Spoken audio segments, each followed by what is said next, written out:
All year round, Frontier Home Products and Design has what you need to make your home comfortable and beautiful. Relax on a new timber tech deck designed by Frontier's experts. A new fireplace from Frontier Home Products Fireplace Gallery adds warmth and serenity to any home. Beauty and versatility at Frontier Home Products and Design Center, 4213 Peachtree, East 5th, next to the Bayfront Highway. Frontier Home Products and Design Center. Discover a new frontier. PA contractor number PA039007. From baggage claim to pajamas in 10 minutes. Erie International Airport. Fly with ERI.com. Fly Erie International Airport to Charlotte on American Airlines, your nonstop gateway to the world. Also, we have Breeze Airways flying nonstop to Orlando and Tampa, Florida. A great low-cost carrier providing excellent service to the regional community. Fly Erie International for your travel needs. Fly with ERI.com. Welcome to TalkErie.com's Joel Natale Show, Erie, Pennsylvania's daily podcast. Every day, we tackle the biggest issues that the Erie, PA region faces. Stay informed and involved as we advance the narrative of Erie. Now, here's Joel Natale.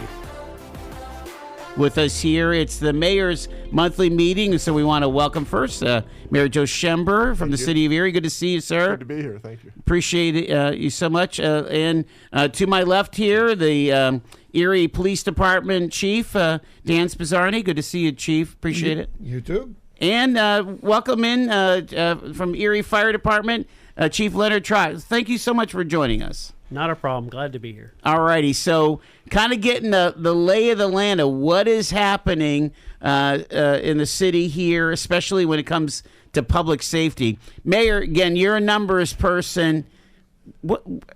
Almost over 50% of our budget is public safety, isn't it? Yes, absolutely. Public safety, absolutely. Yeah. Well over 50%.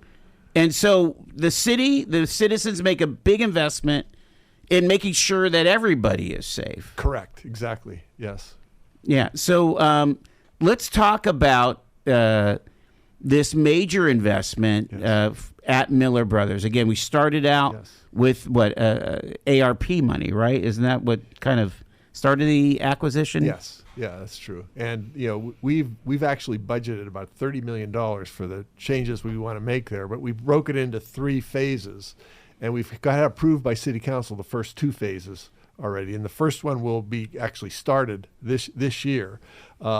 This is beyond acquisition. Now, that's right. Now we're kind of building it out, The first phase includes roof repair, which is already underway with that. So what we've had issued is $20.5 million or made available to us.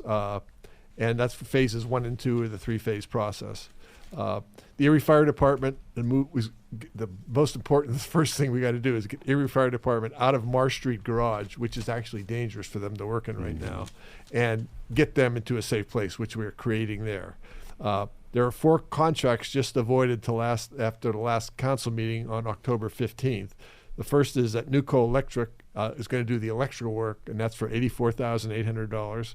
Perry Construction Group is going to do the general contractor work for $1,666,200. Scobell Company Incorporated is going to do the HVAC at a cost of $574,900. And William T. Spader will do the plumbing needed for $577,000. So that's a total of $3,662,900. And that construction will begin this fall. We're really anxious about that. The second phase is for the Emergency Operations Center for both police and fire. And storage, the shooting range, the bomb squad, those sorts of things will be done. The city staff is currently working on a request for proposal, an RFP, which will develop a scope for the architects for November, December selection and awards. So, and that construction we are hoping will get started next year. So you're jumping right into phase. Is that considered phase 2, the EOC, or? Yes. Okay, but you have to get it designed, right? Yeah, it's still in the process. Okay. Yes. And so $3 million-ish for phase 1. How much is the second phase anticipated to be? Actually, I think phase 1 is a little more than $3 million. Yeah, the 4 contracts that just got awarded was what, $3.5 or $6 million. Okay. That doesn't include the basically $1 million for the roof replacement and the acquisition of the building. Who's your contractor on the roof? Did you guys? It's A1 Construction from Buffalo. Okay, gotcha. Excellent. And how large is that footprint? What are we talking here? All I can say is it's huge. I mean, Well, compared to what you've been used to, right? yes, it's huge. Yeah. I don't know if you guys have any better idea than I do. Do you want the footprint of Of phase Miller one Brothers, of Miller Brothers? the entire acquisition, What was that? And are you doing any demolition? Is there any demolition involved? No. So we're taking the exterior walls and then doing stuff inside, huh? Correct. Okay. Yeah, for the fire department maintenance facility, there will be a new roof and new walls. But the structure is going to remain just as it is. And it was a warehouse, so there's basically nothing in there. So we have to put everything in that we need as far as plumbing and electrical and all that stuff. Yeah, it's shovel ready, yet we've still got to do some shoveling, and so I mean, significant significant investment just to get the basics, the mechanicals in there, right? Yes. And it sounds like you've got a situation at Marsh Street. Can you explain to the audience what's up with that? That building is close to 100 years old, maybe over? The building itself is over 100 years old. It was constructed in the last, I remember, it was a PennDOT garage. And in 1900 and 1930 and all those years, the trucks were not that big. Right now, our trucks barely clear the door, the overhead doors. The ceiling height is not enough to tilt the cabs up all the way to get the safeties, the manufactured safeties. We've made our own safeties so the mechanics can work under the cabs. But basically, it has a basement. So we're putting 75,000-pound trucks on top of a basement, and the beams in the basement are cracking. What do you stored some of your electric vehicles there? You weren't storing fire trucks there, right? It's our maintenance garage. So you were fixing? Yes. You were changing tires and brakes at that garage. Anything and everything that the fire department equipment needs gets fixed there. And so it's just can't handle it anymore. Correct. The trucks keep getting bigger and bigger and heavier. Same thing for police. Right now, when you break jobs and suspensions and stuff, where's that happening? In the basement of City Hall? No, that's at the municipal garage on 19th and French. But we were storing some of our larger equipment outside. RVs, and we're just running out of room to put stuff. And in an emergency, we can't spend an hour heating the vehicle, getting the ice and snow off of it. Some of the equipment, that ice on the roof was actually causing damage to the vehicles. So it's important for, life-saving equipment to be ready on a moment's notice. We don't leave our fire trucks outside at all. Never. They need to be inside. And, we've been very fortunate over the past 8 years that we've acquired some newer equipment, some equipment we didn't have before. And we're prepared for anything except to keep it in the fleet for a long time. So right. The storage up there is phenomenal for us. That's amazing. When we talk about a emergency operations center, that sounds like a manned facility. What would we expect there? The emergency operations center is if there is some kind of a disaster, like Snowmageddon last year, a tornado, flood, any major thing. Could even be almost anything that requires the county has one. Right, correct. Up on Flower, right? Yeah. Right. And the city's required to have one. Okay. And what do we have right now? Marsh Street. That's the EOC? Yes. Okay, I'm sorry to sound incredulous. But the EOC is where you bring everybody together Yeah. in a disaster so that everybody's in the same room. Everybody can plan and coordinate with each other. You know, you don't have to get on the phone and try and find somebody at the Streets Bureau or down at City Hall or at the fire department or the police department. Everybody's together. It's has to be able to sustain this group of people for a minimum of 72 hours. There has to be, you know, some place for cots, some place to get some sleep, some place to eat, shower, you know, just to be there. It could be a storage facility if there was a tornado that tore up half the city and we brought in truckloads of cases of water and meals and all that stuff. It's for a disaster. It has to be ready to go. It's not manned 24/7 Okay. or anything like that. And we can use it for other things, but it has to be capable of being used with redundant, you know, like internet, phone service, everything you need to be able to communicate with the public and your suppliers and the people out there on the street trying to do the job. Does the building need to be firmed up or extra build out for something like that? I mean, like to be withstand winds or whatever, you know. Yeah. So you're going to put like a pretty beefy roof on there, I would think. Yeah, I mean, it needs repaired. The building needs repairs. The EOC will get a little bit of what they call hardening. Okay, that's the word I was looking for. Yeah. It doesn't have to be hardened to the point like the 911 center. I don't know if you were. That's kind of like a bunker, right? Yes. The 911 center. Yeah, they have the dirt mounds outside. Yes. They have a double roof. You know, they have a lot of hardening there. We won't require that, but it will require some hardening. Do you anticipate having platoons of officers at Miller Brothers? I mean, would there be any call for that? Our day-to-day policing work will remain at City Hall. Yeah. Detectives will be working out of City Hall. The patrol officers, the normal patrols will.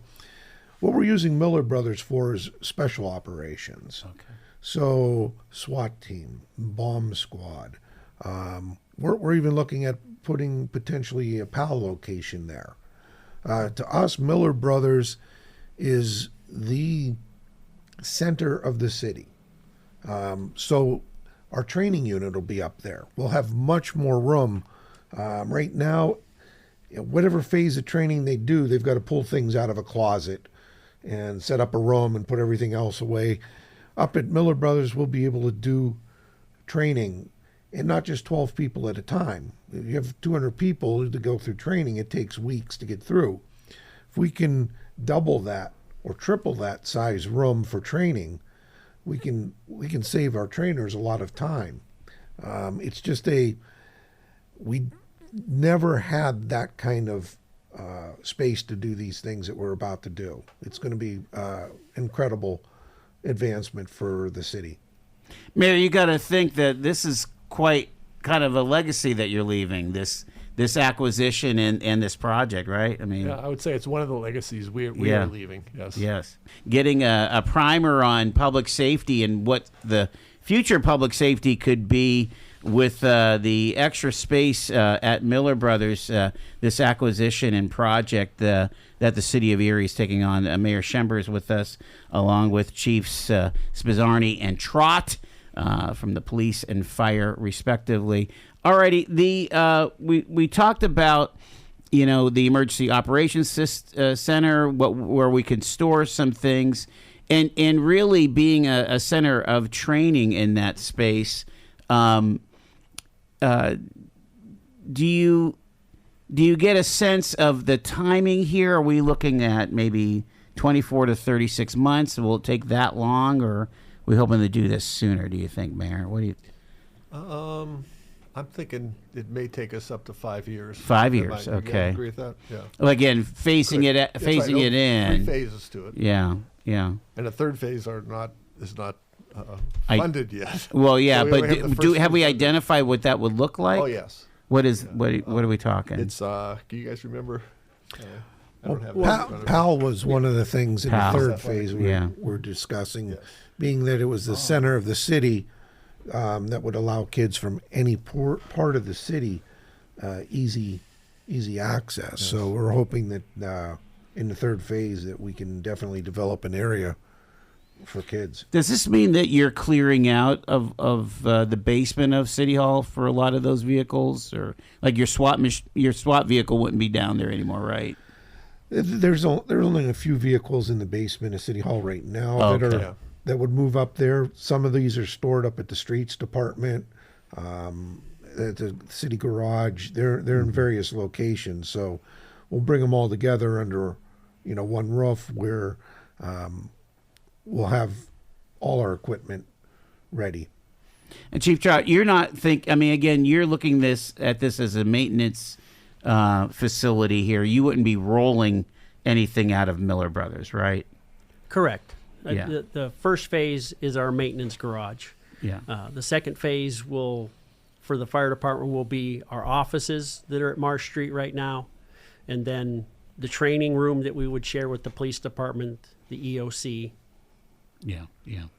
It's pretty remarkable, and I would think that there would be federal grants and other places to tap in for that third phase to get. We always do a lot of that. We've done well over $100 million in the first 7 years.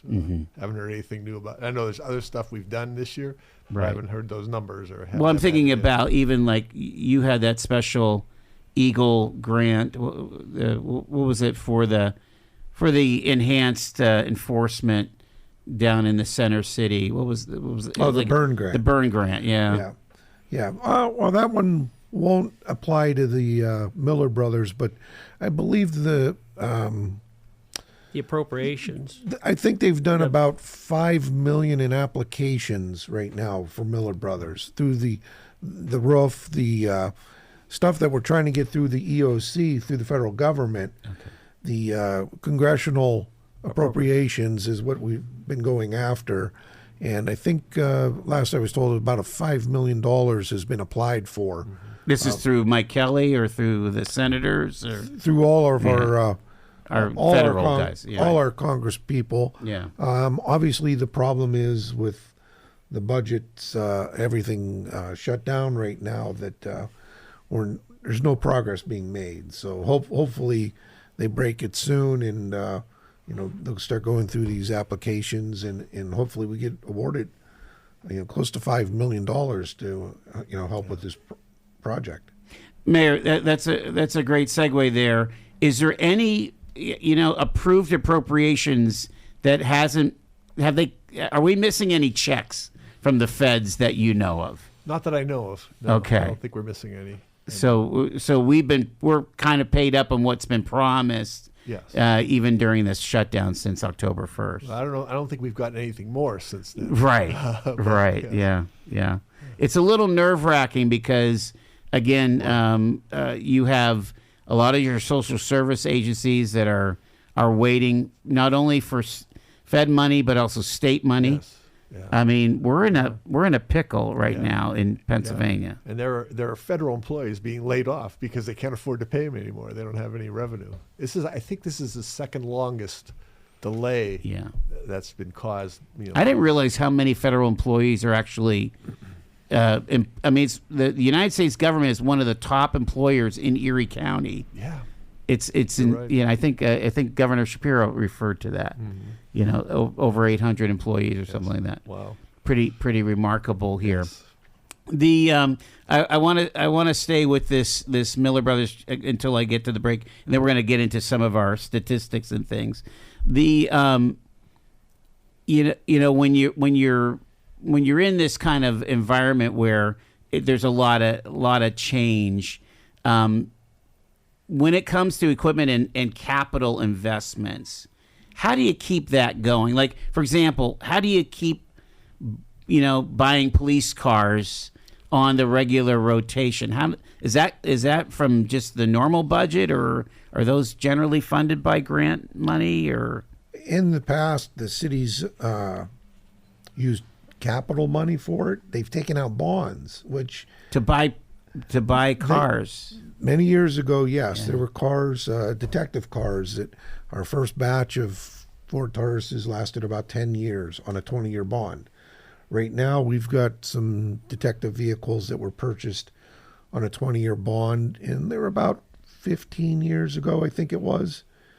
And we're going to make them work for another, we're stretching those to make sure that we're getting 20 years out of them. But, we've got a great mechanic group up at, the city garage that help keep them going. But lately, the last few years, we've been using capital money out of the city fund. So we've been paying for our cars through capital rather than putting them on bonds, which is a multi-year. We've been actually doing quite good with it. And a couple of years ago, we started some of our vehicles are on a government lease program. Okay. Which is basically you spread that cost of the vehicle out for 5 years, and after the 5th year, the city owns it. So rather than pay for the entire vehicle at once, we've been buying smaller batches of cars, paying them off, and again, at least in the police department, our fleet is probably the in my 35 years, I can say the fleet's at its best shape it's ever been. Well, talk about you just what was it, Tower 2 that was dedicated last spring? Fall. Yeah, the governor came in for that. That's a $2 million investment, right? Correct. We ordered that at the beginning of COVID, so it was 1.7 million. Today, it would be over 2.5 million because everything has skyrocketed since COVID. Yeah, there's some kind of a narrative that is like a worst kept secret that the consolidation of these manufacturers has caused the price of fire engines and trucks to go sky high. There's no competition, basically. I still think there's a fair amount of competition. There isn't as much as there used to be, but the price of materials has gone up, and the wait time, the backlog of fire trucks to build. I mean, the one that we literally just ordered, it will be 4.5 years before we get it. Oh my gosh! So it's another tower or an engine? What is it? A rescue pumper. A rescue pumper. Get paid to drive. Start a new career behind the wheel at the EMTA. If you are looking for a high-paying and rewarding career with full benefits and paid training, stop by or apply online today with the EMTA. Plus, EMTA riders can now enjoy free Wi-Fi on new, clean, and environmentally friendly buses to travel all over Erie County. Visit ridethee.com for more information. Get on board EMTA. Get on board EMTA. Get At Quickfill, what matters most is that our customers, our communities, and our heroes are taken care of. We start by providing American-made gasoline, which means you can buy local, keeping America and your communities strong. We also support vital charities every year and hold Operation Give Thanks each November to help provide a better future for our veterans and their families. We're proud to support the communities we live and work in, and we're doing our best every day to make our towns a better place. Quickfill, driving America. Looking for amazing finds and incredible deals?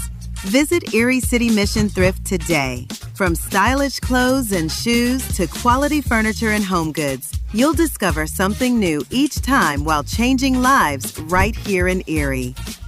It's shopping that feels good and does good. Come see us in Erie and Girard.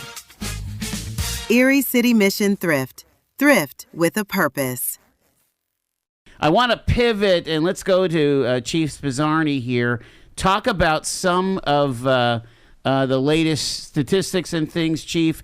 I know that you kind of keep on all of that, and summer is kind of a time where sometimes crime goes up, right? But what's been our lived experience here in Erie? Well, the good news is that our major crime, violent crime, is down. Continues to go down. We've talked about this before. 2016, 72 people were shot. Only 52 weeks of the year, which means almost 1.5 people were being shot per week. Wow. So every week, that's all you heard. on the news was there was a new shooting, there was an arrest, there was a trial. Right now, we are the end of the third quarter. We're sitting on 10 people being shot. The whole year. The whole year, Wow. 10 people so far. 72 just To back 10, in 20. wow. Less than 10 years ago. Mm-hmm. So over the years, we've been doing great. Just in the last few years, from 56 to 41. Last year we had 13. This year we're at 10. Even the number of shots fired over the last 4 years, from 213 to 146 to 80 to 56 reports of shots fired. Homicides, we're hanging at number 5. We've been finishing years in the double digits lately, 10 to 12. We're only at 5 at the third quarter of the year. Those numbers, are just phenomenal for us. At the moment, we have the past 4 years, every homicide's been solved. Wow. 32 people over 4 years were killed. Every one of those cases is solved. And, when you take it even further out, the whole last 8 years, we had a total of 71 homicides, 65 solved, 91% cleared. And, that's way, way above national averages. And we're very Well, what do you proud. attest to that? I mean, is it investments in the criminal investigation department? There's more detectives doing that work now. It's our focus. Violent crime and drug work, they go side by side. They're the worst of the worst. If we can get them off the street, it trickles down the safety of everybody else. So we've made that our focus. Was there a pivot when the FBI did that massive bust? What was that now? Close to 2 years ago, right? Going on almost 3 now. Is that right? That Did that investigation- make an impact? It made a huge impact, especially that one with the 58 arrests. Yeah. 20 some of them were from one gang in the city. They were charged under RICO, and that took a lot of your top tier drug dealers off the streets. And that had to take a lot of coordination from your CI, your detectives and, DEA, FBI, all the alphabet soup, right? Coming together. Right. We've been working with the Eagle Task Force, our federal task force here in the Erie area. And, we may have had, 2, 3, 4 detectives at any one time assisting with that. Well, we made the decision a couple years ago to say, hey, we're all in. We're going to give you 3 or 4 full-time, and in addition, we're going to have almost 20 part-time guys. So we went all in, and over the last couple of years, there's been well over 100 people indicted through the federal system. Wow. That's remarkable. I mean, because the whole point is that people should feel safe in their neighborhoods. So if there's gangbangers or drug dealers down the street, you want there to be some kind of consequence. Right. A lot of people, it's, they remember, there was a shooting on this corner. Yeah, when was it? 10 years ago. It's the perception's kind of hard to get past people, but that's why we come out and we keep telling you these numbers. 100%, every single homicide solved for 4 years, 32 cases cleared.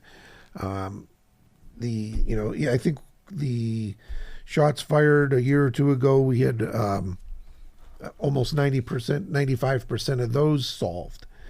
So we're taking those bad people off the street. And I think there are a lot of people out there that realize their neighborhood's safer. Obviously, you're not seeing as much on the news about it. Talk about the technology that you use for this. ShotSpotter.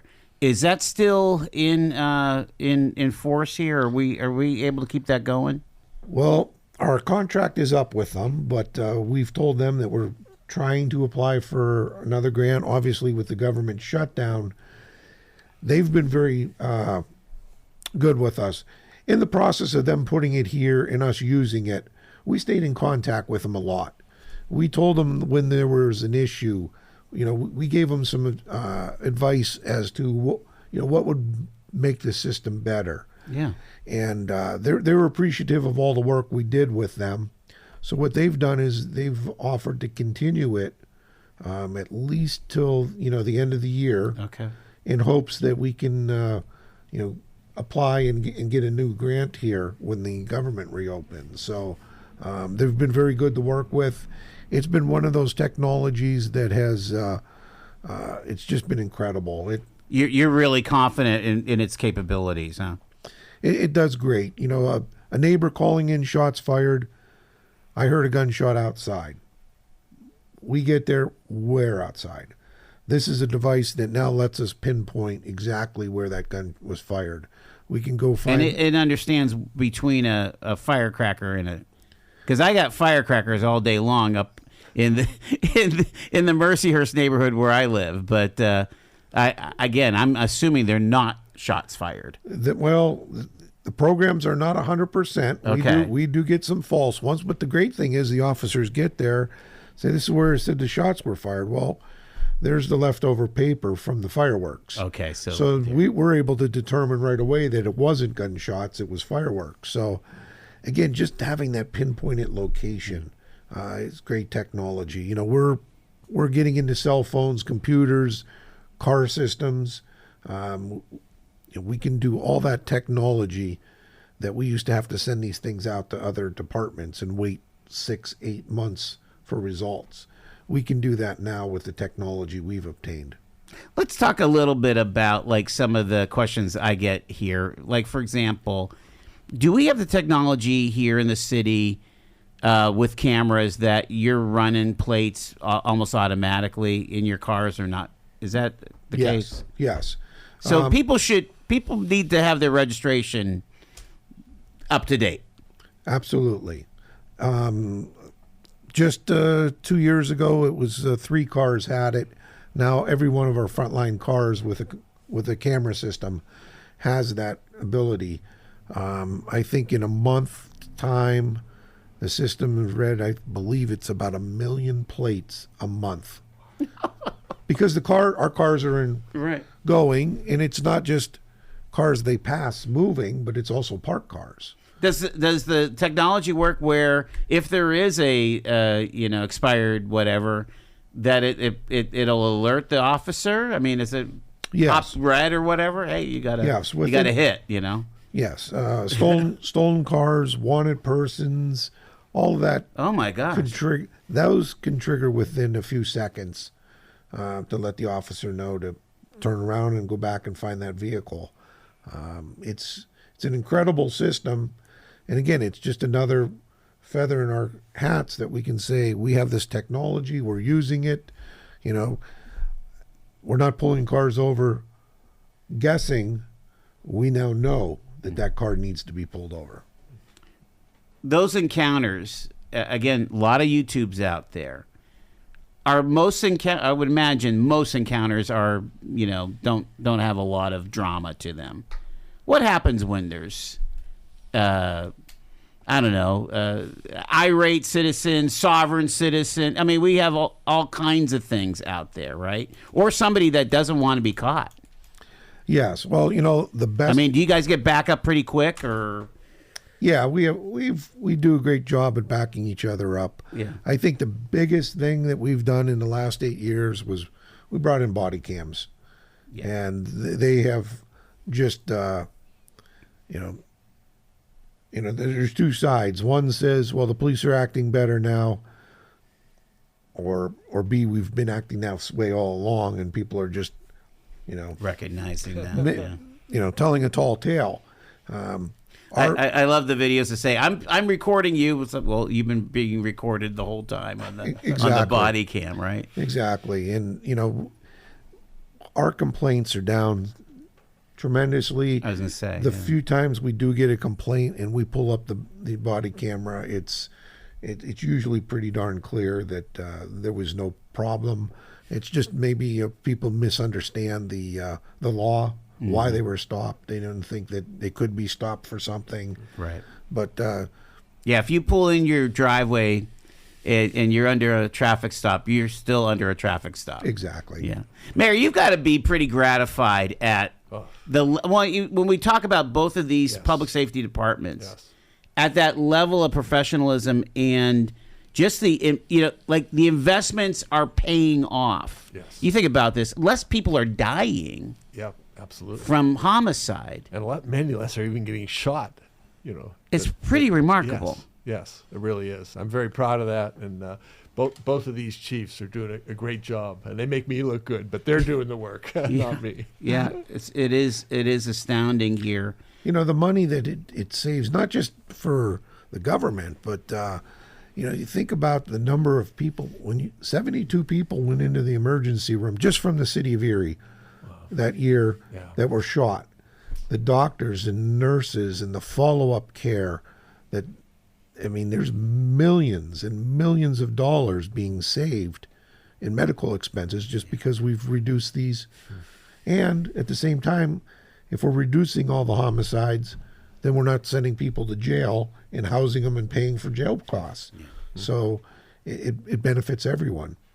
Chief Trott, I want to ask you, along the lines of that tech, when we talk about, hopefully homes are safer.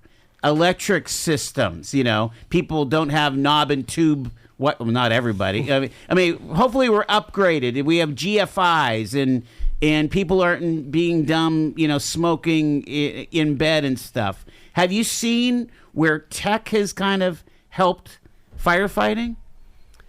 Yes, but I wouldn't consider it high tech. I mean, smoke detectors are probably the number one thing that have been saving lives from fires. Yeah, and it's tech, but it's low tech, right? We still have tech, upgrades, the iPads in the trucks and in different things for communications and stuff like that, and our personal protective equipment is getting better, but water is low tech to put out a fire. But you're correct, knob and tube wiring, GFI outlets. Sorry to say, we still have people smoking in bed and smoking while they're on oxygen and stuff like that. That's insane. I'm sorry. Jeez. It is, but they do it, and it causes problems. But there is not as much technology as the police are using. I mean, our trucks are more tech, but it's not for putting out fires. It's emissions and how the vehicles are these days. Right. I think we just do a great job of our mechanics do a great job of keeping our trucks on the road, and our guys are committed to their jobs. We're an aggressive fire department. We make our times. There are kind of like standards, and we beat our times. We get there and we take care of the problem no matter what it is. Let's talk about some of the things that have made headlines, where people are talking about. And probably maybe the biggest one is the children, creating havoc for the movies in Perry Square during the summer. Is this a parental issue that we're dealing with here, where 200 kids, they find a place that they could frolic and drive the police crazy, or what? It's great intentions by the downtown partnership to activate Perry Square and have different events like that. Unfortunately, these younger kids, teenagers, they look for somewhere to go and congregate. And I heard so and so's going down to, they're taking their brother or sister to the movie. Let's go down there and hang out. And lack of supervision. Yeah, it comes down to, parents are thinking, oh, they're going downtown. They've got an event going on. There'll be people there. They're not expecting to have, 200, 300 kids there. And then when they start It starts as maybe playing around, or maybe somebody sees somebody they don't like. Now all of a sudden, they start pushing the envelope, and that's why when we have large events, Celebrate Erie and all these festivals and that's why you see a bigger police presence, sure. A bigger security presence. Yeah. We need to. Yeah. You want to have nice things, right? But it sounds like we're having, and it's the day and age that we live in. I think about the water barriers for anything anymore, right? Because we've seen nationwide these vehicle attacks at parades and the like, and it gives you the shivers. But this is the time. This is that proactive approach, right? Exactly. To protection. Exactly. We don't want to wait until it happens here. We want to prevent it from happening here. All the improvements, the first aid kits that we carry in police cars, we never had. We used to have a shotgun, but no rifles. And what we've learned by watching other communities is when a tragedy happens, they weren't prepared. These are the things that are happening, and we're not just talking one or two times. Yeah. How many times have we seen people run over at major events, whether it's a large planned event or just a group of people that happen to gather? But these safety lessons we're learning in other communities, we need to apply it here and now to keep us from becoming the next headline. And Fire's a partner in all this, right? You guys are involved in those major events as well, right, Chief? Absolutely. We're there for, first aid, emergency, whether it's from a bad thing happening or just happens because there's a large group of people there and somebody got hurt. And we should tip our hat to Public Works because they're bringing the garbage trucks. Sometimes you got to have your heavy equipment to block State Street before a parade. Yes. We were there for Labor Day, right? And the Secretary of Labor was in town. Yes. And it's like, she had her security detail plus labor. The unions had to have their help. Yeah, Public Works does a great job because they're there before and after. Right. They're filling up the barriers. Whether it's paint or sign, creating the signage for an event, streets coming with the water barricades, the block, Parks and Recreation doing the cleanup.